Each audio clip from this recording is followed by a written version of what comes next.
Hello everybody, I'm Vortek and welcome back to Mechanica, where we are awaiting the sun to rise so I can properly cover the new power update that just dropped yesterday for the game.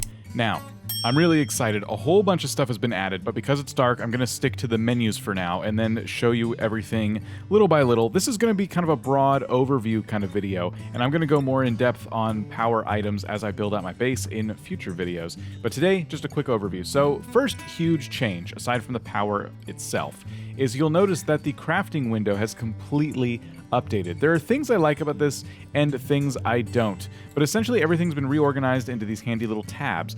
The first thing I don't like is that I need to click on the tab to see the name of what I'm actually doing. So if any of these little icons are vague to you, it takes a little bit to kind of, you know, get used to them is all. It's a nitpick, but it's something I'm not a super fan of. I would prefer at least an option to have the text there, or maybe the text is really small until you click on it.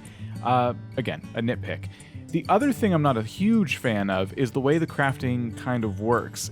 I think this was meant to be something to make things easy, and for me it just kind of confused things. So you'll notice these little red X's and green check marks. These are representative of things that you can make right now if you have materials. If you put your mouse cursor over something, you can see the power switch requires all of these materials on the right, and I have enough stuff to make it. If I click again, it will make a power switch.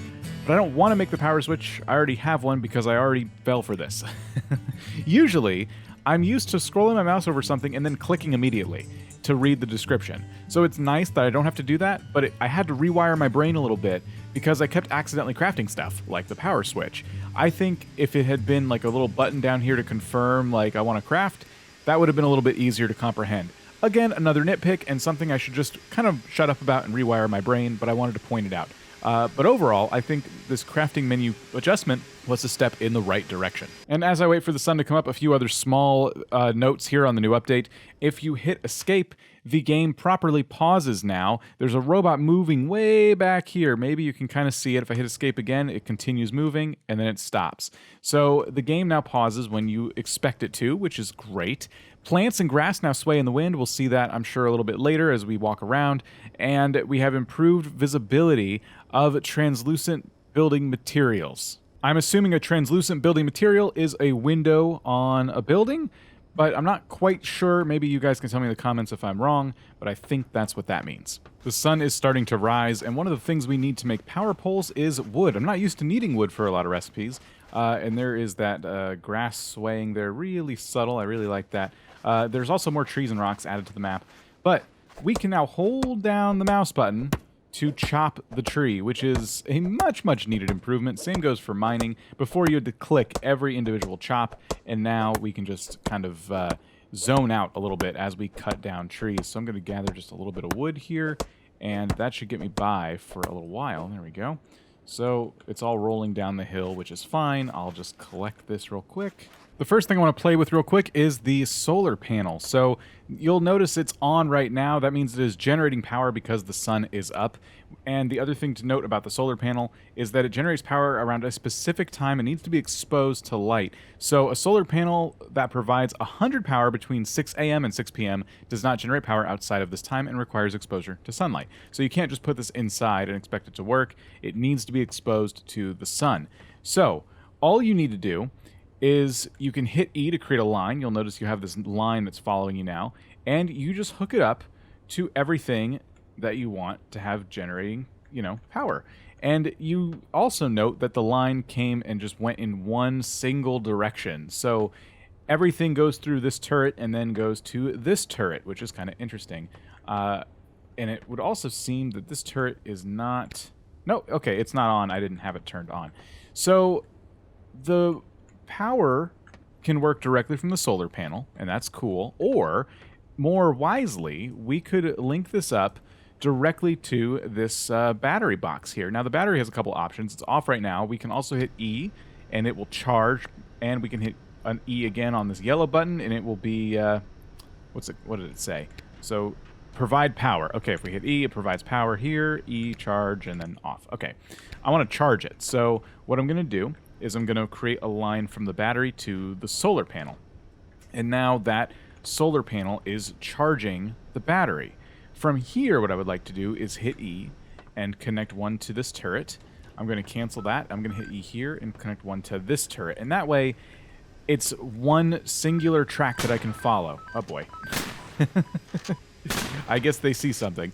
The solar panel is generating power to the battery, and the battery is solely feeding each individual turret, not one turret feeding into another. I'd recommend doing things this way. However, even though you can walk through these wires, it does look a little bit messy, which is where the power pole can come into play. These I really like. They're kind of rustic looking, they're pretty cool, and they can definitely help you clean up your wiring.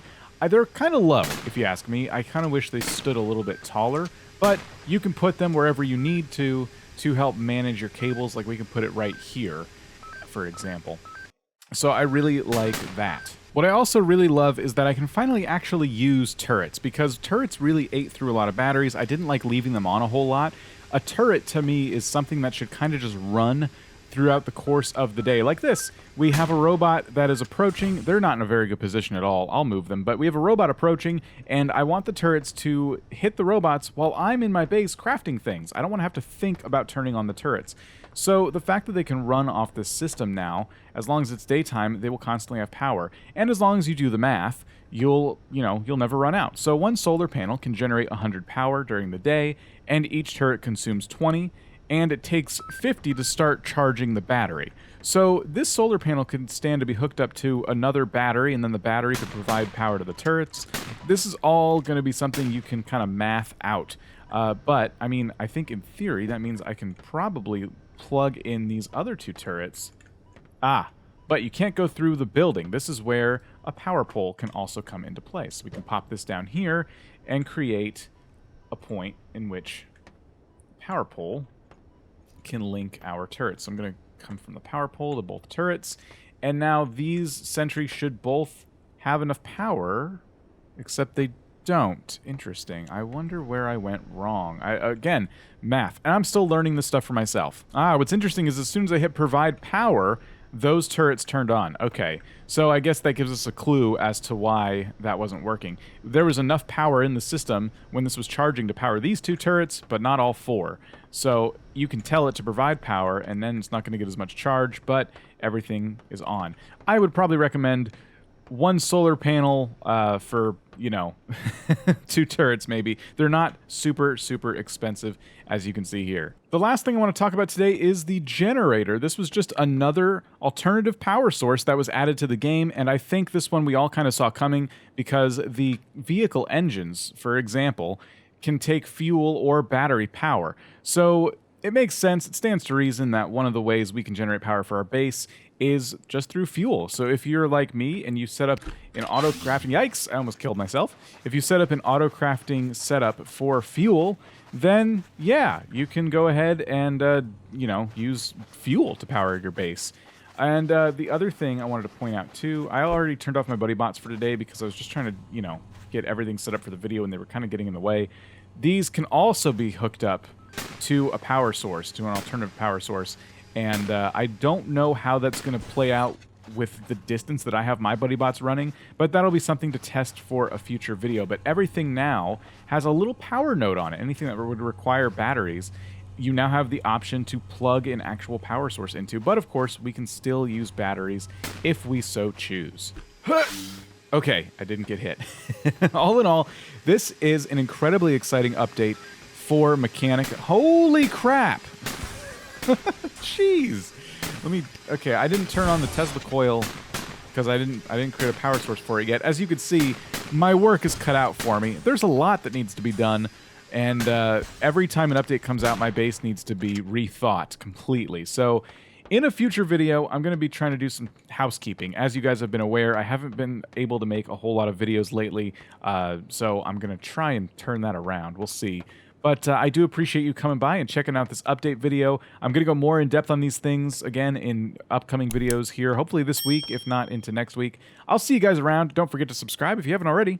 Catch you later.